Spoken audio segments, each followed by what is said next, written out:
I found out my daughter wasn't mine, and that my wife had an affair with my brother for 8 years. They stole $200,000 and planned to run away. I'm writing because I still can't believe what occurred. It all began like any other month. My buddies, Howard, Jeremy, Kyle, David, John, and I, George, have known each other since we were children.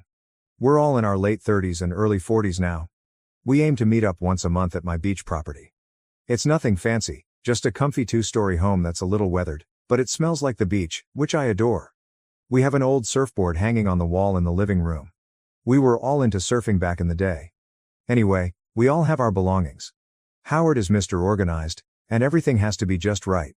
He will mend any picture frame that is even a millimeter off. Jeremy, he is the joker. His jokes can be a little bit harsh at times, but he's a wonderful guy at heart. He has a scar on his arm from a fight he got into years ago, but he never talks about it. Kyle is the quiet one. He's an architect who creates stunning buildings. According to my understanding, he had a difficult upbringing, yet he grew up to be okay. David is ex-military and doesn't say much about his time in duty, but you can tell he's seen a lot. He is constructed like a brick wall. John always seemed to have it all. He's a successful lawyer who always dresses nicely and drives a luxury automobile. You know the type. Our get-togethers are rather predictable. We have an old playlist of music from our college years that we always play. Howard is in control of the grill, it's his nice grill, and no one else is permitted to use it. He is quite picky about his grilling. We normally just hang around, eat, drink some beer, and catch up. Howard was particularly worked up this month. He takes out his phone and shows us a photo of his son, Alan. In the picture, Alan is scowling and appears to be very angry. Howard claims the school principal called him. Apparently, Alan was behaving up, being impolite, not listening to teachers, and his grades were sliding. Howard was beside himself. He continued screaming, "I don't even know who this kid is anymore." He was truly devastated and enraged. We all tried to give counsel, the normal kids go through phases type of thing. Then Jeremy, being Jeremy, cracked a joke. He glanced directly at Howard and said something like, "Maybe he's not yours, man." It was a bad joke, especially given Howard's displeasure. I believe we all squirmed slightly, but it was exacerbated by the fact that he shouted it straight to Howard. Kyle then asked, in his typical quiet tone, "Why don't you all just get a DNA test? Clear the air." He stated it nonchalantly, as if he were recommending we order pizza. Initially, we all laughed it off. It appeared silly, but the more we joked about it, the more we thought, well, why not? The next day, there we were, 6 mature men stepping into a paternity testing clinic. I had to explain to the receptionist why everyone needed tests. It was very embarrassing. I attempted to make light of it, but she just gave me a blank expression. To make matters worse, Howard's brother, Harold, and his 2 nephews were with us. The boys continued to ask questions. "Why are we here, Uncle George? What are they going to do?" It was embarrassing. And, of course, with all of our families present, it evolved into a hugely awkward scene. People were clearly staring. We all took the swabs, paid the cost, and agreed to meet at John's apartment the next week to receive the findings. John's place is the polar opposite of my beach house. It's everything modern, minimalist, and spotless, almost too beautiful, as if nobody lives there. We sat around, attempting to make light talk, but everyone was plainly on edge. Howard took his findings first, as he was the one who initiated everything. He'd been putting on a brave face, but we all knew he was extremely concerned about Alan. The joke Jeremy told had gone under his skin more than he cared to admit. He ripped open the packet, and I watched his expression change from one of fear to one of sheer relief. 99.99%, he exhaled, leaning back into his chair. Alan was his. He even smiled a little, raking his hands through his hair and muttering about how he was going to ground that youngster for a month for causing him such stress. The other findings were as expected, but we kept looking at John, waiting for him to say something. He was unusually quiet, and he was clearly drinking more than he normally did. He was still standing there, and when he finally said, "Jenna isn't mine?" he pushed the paper across the table, his hand shaking so violently that he nearly knocked over his beverage. What made things worse was how John just stood there, staring at nothing, as if he was trying to make sense of figures that couldn't be real. He kept whispering, 25.0%, like a broken record. In some ways, everything went downhill from there. Howard, in shock, knocked over a glass, which smashed on the floor. Jeremy, who had made the initial joke, appeared to want the earth to swallow him whole. Kyle simply closed his eyes, as if he were trying to block everything out. David looked like he was about to punch something. And me? I felt a surge of sickness, relief that my children were mine, and anguish for John. It was simply dreadful. The whole affair seemed strange. We sat for hours. The aftermath was a mess. John's wife, Alicia, went on the offense first. She stormed into John's office. I wasn't there, but I heard about it via John. She was yelling at him, calling him a liar, and making a big deal in front of his coworkers. It was very embarrassing for him. Then she attempted to persuade my wife, Maria, to her side. She came over to our house crying, attempting to create a story about John misinterpreting everything and how it was all a big mistake. However, Maria is quite sharp. She saw through Alicia's ruse quite immediately. Alicia often changed her story, contradicting herself. Maria later told me that she had gotten a horrible sense from her. Alicia's next tactic was to phone Kyle late at night. She was sobbing and virtually asking him to help her, claiming John was ruining her life. Kyle, being the nice soul he is, listened to her for a time, but made no promises. He informed me about it the next day, and we were all beginning to see how manipulative Alicia was. The reality emerged gradually at first. Alicia stated that her romance with John's brother, Stephen, was a one-time occurrence, a moment of weakness. John naturally did not believe her. He performed some research, possibly even engaged a private investigator. He wouldn't tell for certain. He discovered that the relationship was far longer and more involved than Alicia had previously admitted. The ultimate encounter occurred at their home. I was not present, but John informed us about it afterward. Alicia eventually admitted everything. The romance began before their wedding and had continued on and off for years. She also stated that Stephen had major financial issues, and she had been covertly providing him money, John's money. And things got worse. It was more than simply a casual flirtation. They had been meeting in hotels while John worked late, believing he was providing for his family. They even used John's automobile occasionally. They celebrated Jenna's birthday like a couple, snapping photos and pretending to be joyful. Days before John's family gathering, Stephen had been sending Jenna costly gifts that John could never afford, all purchased with money that had been essentially stolen from him. It appeared that he was attempting to buy Jenna's adoration. Is this the lowest blow of all? She would tell John she was working late when, in fact, she was out with Stephen. The financial side of things was completely out of control. These family loans that Alicia had been handing Stephen were massive. He'd squandered his money on gambling, lousy investments, and frivolous purchases like a nice watch and sports vehicle. He stated that these were business costs. Alicia had even forged John's signature on a few loan paperwork. They made bogus invoices and receipts to hide their tracks. John discovered emails between them in which they discussed leaving their husbands and running away together. Everything was laid out in black and white. When everything started spilling out, Alicia began hurriedly phoning everyone, attempting to mitigate the damage. She called me, my wife, and even contacted my parents. It was pathetic. The entire event culminated during Jenna's birthday celebration. It was a spectacular event at a nice restaurant. Everyone was pretending to be joyful. Stephen was present, acting smug and touchy-feely with Alicia. It made John obviously angry. He kept clenching and unclenching his hands while standing near the exit, as if waiting for Stephen to flee. Then, during the toasts, Stephen mustered the courage to stand up and thank John for being such a wonderful brother and provider. He understood it was all a deception. He handed Jenna a very expensive gift, most likely purchased using John's money. He also began bragging to some of the other guests about his own financial triumphs, making John look awful by contrast. That was the breaking moment. John stepped up, took the DNA test results from his pocket, and displayed them for everybody to see. He stated unequivocally, 25.0% probability. He then proceeded to deliver this brief, furious speech, detailing everything, Alicia and Stephen's affair, the falsehoods, and the stolen money. He even showed everyone printed out images of their emails and photos from when they were planning their future together. He made certain that everyone knew about the watch, the car, the extravagant parties, and the fictitious business trip to a tropical island. John's mother-in-law gasped and fainted.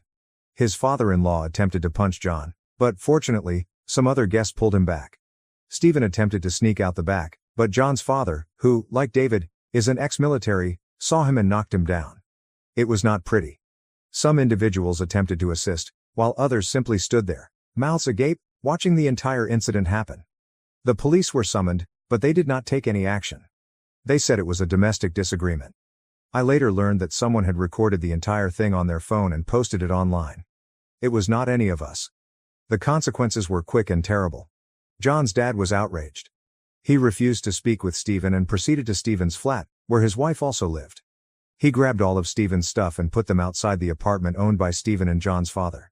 He subsequently wrote a note to the entire family, stating that he no longer regarded Stephen as son. He did, however, talk with John. He informed him he was disappointed with how things turned out, but he still loved him. Stephen's wife, Kelly, had a different narrative. She did more than just yell, she took action. She promptly filed for divorce and locked all of their joint accounts, barring Stephen from receiving any additional funds. She retained a lawyer and did not stop there. She went to John's house, confronted Alicia, yelled at her, and even smacked her in the face while pulling large chunks of her hair off. I do not condone violence, but I cannot say I blamed her. Kelly eventually began treatment to try to overcome the trauma. John, on the other hand, withdrew. He went to one of his beach houses, not mine, but it wasn't as comfortable for him as it had been previously. It seemed like a prison. He would not answer the phone. He would not see anyone. He ordered meals online and stared at the ocean for hours. He later informed me that he had dreams about the DNA test and the overall affair. He really considered selling the property and committing suicide somewhere in a distant wilderness, but he couldn't bring himself to do so, too many memories. He began drinking extensively to numb the ache. He stopped shaving and changing his clothes. He simply gave up. Meanwhile, Alicia and Stephen were residing at John's house. Apparently, Stephen moved in after getting booted out of his residence. They acted as if nothing had happened. They were seen going on shopping sprees, purchasing pricey clothing and accessories. They were even plotting their escape, working out how to get away from the disaster they had created. It was horrible. They ordered pricey takeout every night while John struggled to pay his debts. They had noisy parties, which bothered the neighbors. Alicia even began remodeling Jenna's room despite knowing she might have to leave at any time. And Stephen, the jackass, began parking his automobiles in John's driveway. John started experiencing panic attacks. Just seeing Alicia and Stephen together triggered them. He stopped caring for himself. He wasn't showering or eating properly. One day, he accidentally smashed a framed photo of Jenna. He wounded his palm badly on the broken glass, but he didn't appear to notice. That's when we, his pals, realized we needed to act. We held a meeting at my residence. Howard brought all of the bank statements and, with John's assistance, the fake documents. He didn't simply show us the documents, he hurled them on the table, scattering them around. He was furious. Jeremy claimed he wanted to bash Stephen up. David, given his military background, even joked about making them disappear. I believe he was joking anyway. Kyle, who is usually so cool and controlled, was visibly angry. We spent hours discussing, fighting, and attempting to figure out what to do. We argued the legality and morality of it all. Howard completed some research, including landlord-tenant legislation and eviction procedures. He came up with an idea. Jeremy would be the muscle, so to speak. David devised a backup plan in case something went wrong. We even developed a code word, pineapple, to indicate that the job had been completed. I was just sitting there, Pikachu-faced, listening to everything. The next step was to get John out of the way and avoid unintentionally turning up until we finished what we were going to do. We didn't simply invite him over for a cookout since it would have been too suspicious. Kyle feigned to seek John's legal counsel on a serious property matter. Given John's occupation, it was a valid reason. We kept John engaged with food and alcohol while also keeping the conversation going, distracting him from what was truly going on. Meanwhile, the rest of us visited John's residence. The confrontation was fierce. Alicia instantly began playing the victim, crying and claiming we had no right to be there. Stephen attempted to seem strong, but you could see fear in his eyes. We took pictures and films of everything, documenting the chaos and the fancy stuff they purchased with John's money. We discovered additional evidence, including images of them on secret travels and documentation indicating that they intended to buy a property together. We didn't just neatly pack their possessions when we were clearing them out. We hurled them out the window, resulting in a massive pile of garments, shoes, and whatever else we could find. Jeremy was raving at Stephen, calling him every term in the book and threatening him if he ever approached John or Jenna again. I discovered a stockpile of valuable items that Alicia had been hiding. I flung it at her feet, saying, "Here's your blood money." Alicia began weeping hysterically, yelling, and threatening to call the police. Jeremy stepped in and gently explained her that the house was exclusively in John's name, that they had signed a prenuptial agreement before getting married, and that she had no legal right to be there. Howard finally got in Stephen's face, forcing him up against the garage door and calling him a lowlife. Kyle and John waited at my beach house. I sent him the word pineapple. Finally, He informed John that it was time to return him to his true home. Kyle described John as a jumble of emotions, including rage, relief, anxiety, and remorse. He was driving wildly, speeding, slowing, and then speeding up again. He continued to murmur to himself, revisiting the last 8 years of his life in his thoughts, attempting to make sense of it all. He was scared of what this could do to Jenna. When they arrived at the house, it was quite the sight. Alicia and Stephen's belongings, including clothing, furniture, and golf equipment, were strewn around the front lawn. The neighbors were outside, watching the entire event. It felt like a yard sale from hell. Alicia stood there, red-faced and enraged, yelling at John. She was blaming him for everything, claiming he was wrecking her life and was a horrible guy. Stephen stood behind her, gazing down at the ground, as if humiliated. He didn't say anything. John did not even recognize them. He strolled right by them, as if they were invisible. He went into the home. It was disturbingly silent. Of course, the furniture remained, but everything else, all the small personal touches that made it their home, had vanished. It was like coming into a set model home, not the one he'd shared with his family for years. He moved from room to room, slowly taking everything in. The emptiness was the worst part. He told me later that was when it hit him. They were genuinely gone. While the turmoil erupted at John's house that day, Jenna was safe at her best friend's house for a playdate. Her friend's mother was one of the few parents at Jenna's school who saw through Alicia's act and was always sympathetic to John. She had planned this playdate knowing what was going to happen at the house, because we had told her about it. She returned perplexed. John needed to explain everything. "Is Uncle Stephen my true father?" she asked. John felt nauseous. Then she asked, "Don't you love me anymore?" He broke down, telling her that nothing could ever change his feelings for her. But then Alicia returned, seized Jenna by force, and we couldn't stop her. John spent the first night alone. The next day, he told us he had ended up sitting on Jenna's bed, marveling at her toys and drawings. It was one of the most challenging things he'd ever done. He spent the following few weeks in his daughter's room, and it was a blur. John wasn't doing well. He had both good and bad days. I believe that seeing a therapist helped him. He attempted to keep himself busy by focusing on his work. He began playing his guitar again, which he hadn't done in years. He even went surfing a few times, hoping to relive part of his former life.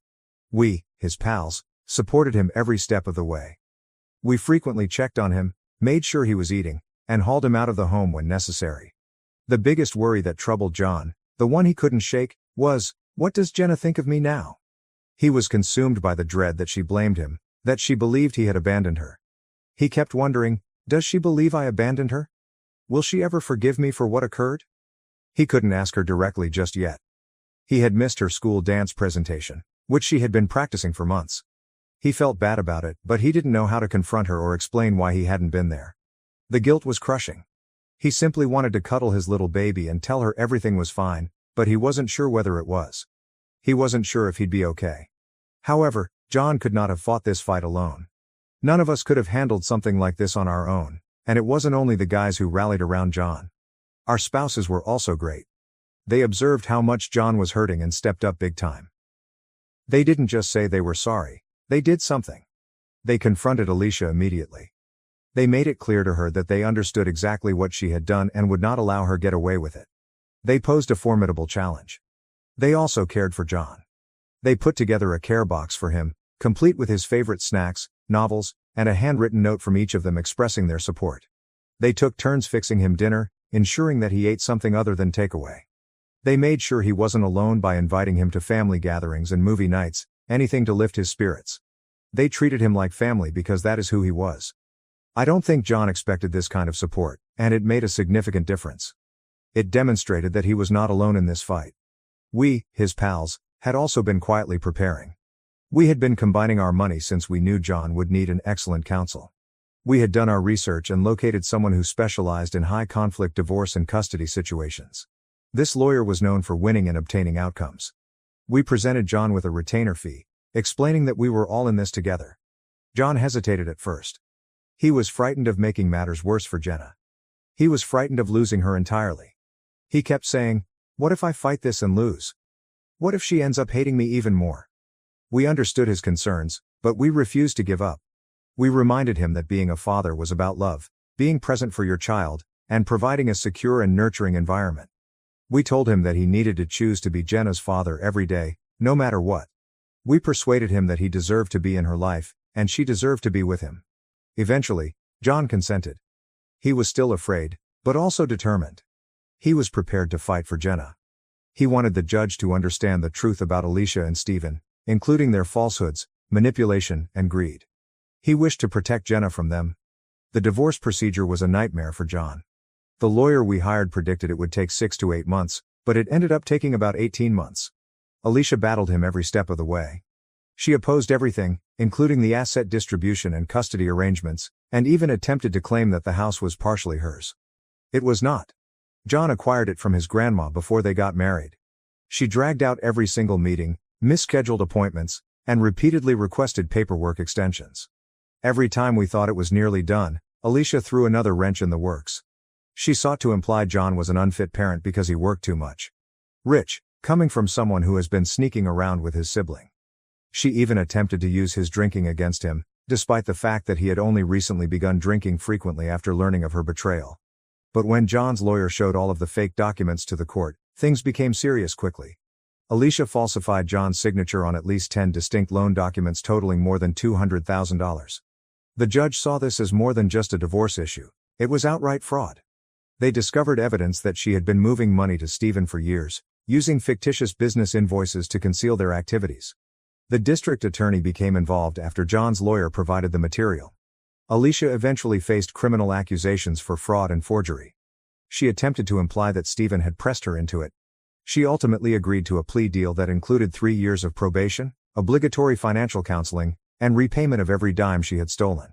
The judge also limited her visitation rights with Jenna to every other weekend, during daylight hours. There were no overnight stays or trips out of state for Jenna, and all visits were overseen by a court-appointed guardian. It was harsh, yet considering what she'd done, she got off easy. Stephen had less luck with the court system than Alicia. When the proof of financial fraud was revealed, he was charged with faking documents and stealing John's money, just like she was. But the judge didn't buy his excuses. Stephen was sentenced to 2 years in jail, while Alicia received probation. He, like Alicia, had to repay all they'd stolen, but being in jail prevented him from doing so immediately away. Stephen and Alicia's relationship came apart dramatically when they no longer had John's money to play with and were instead arrested. Alicia began blaming Stephen for everything, claiming he had deceived her. Stephen couldn't take being broke. They had a massive fight in court, yelling about how they had ruined each other's lives. After 16 months of misery, John finally got divorced. We went out to celebrate on the day it was finalized. John did not say anything that night. He just sat there, looking fatigued and relieved. It was over. He might now begin rebuilding his life. Jenna, that's the bit that tears my heart the most, was struggling with things for a while. Who would not? A therapist helped her comprehend that Stephen was her biological father, but John was still her father. John told me about a conversation they had where Jenna questioned if she could still call him dad. He claimed he cried for an hour after that. She didn't want much to do with Stephen, which astonished everyone but John. She rapidly realized that Stephen had contributed to the harm of her father, the only real father she had ever known. Stephen tried to give her expensive gifts during supervised visits, but she refused them. Smart youngster. She told the court-appointed supervisor that she did not want to spend any time with Stephen at all. Life gradually returned to a new normal. We had one more picnic at my beach property, which served as a sort of celebration. John thanked us for all we had done. He made a self-deprecating joke, indicating that he was finally recuperating. He was playing with the youngsters, throwing them in the air and making them giggle. It was evident how much he enjoyed being a father. He looked at us and said, "You guys are my family." And he meant it. We were more than just friends. We were brothers, pulled together by this strange, incredible event. If there is a moral to the story, it is that good friends will be there for you no matter what happens. Even if your life collapses, they will be there to assist you pick up the pieces. Thank you for watching. If you haven't subscribed yet, please do so and hit the notification bell to stay updated with more shocking real-life stories happening around you.